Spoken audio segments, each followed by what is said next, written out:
Hello everyone, नमस्ते, happy Vijayadashami सबैलाई। दसैँ सबैजनालाई ल हामी चाहिँ आज अब अहिले टिका लाउन आँटेको।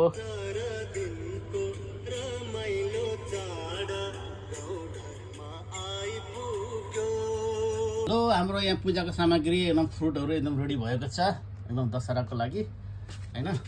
अब भयो चाहिँ दक्षिणा। आमा दक्षिणा के हो? दक्षिणा त खतरा छ त हौ।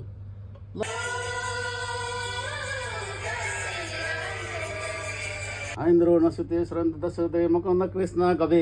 आमा म्याडमजलाई राम्रोसँग धेरै कमाउनु हैन, मलाई दिनु दाल बेच्दै खाएर शिवजीको प्रसाद हो। पैसा दिँदै चाहिँ नष्ट नपार्नु, यो आशीर्वाद।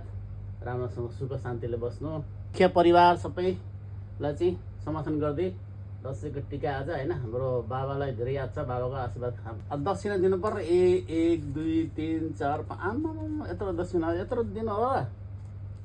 ल ल यत्रो दक्षिणा दिएको अन्त लोभी बुढोले बुढीले टिका लगाउनु हुँदैन त के हो? बुढालाई ल त बुढाको लागि बुढीले आमा बुढीकोबाट आशीर्वाद दिएर दसैँमा बाबु आमाहरूले पो आशीर्वाद काम दिनु। गर्नु, राम्रो टेन्सन नपार्नु, धेरै पैसा कमाउनु, रिस नपार्नु, लक्ष्मीलाई कराउनु हुँदैन ज्यादा। कराएको हो सम्झाएको पो त। ल खानु, काजु खानु। यो चाहिँ दक्षिणा दिएको बुढीले मलाई। ए दक्षिणा ल एप्पल कम्ती परेन या?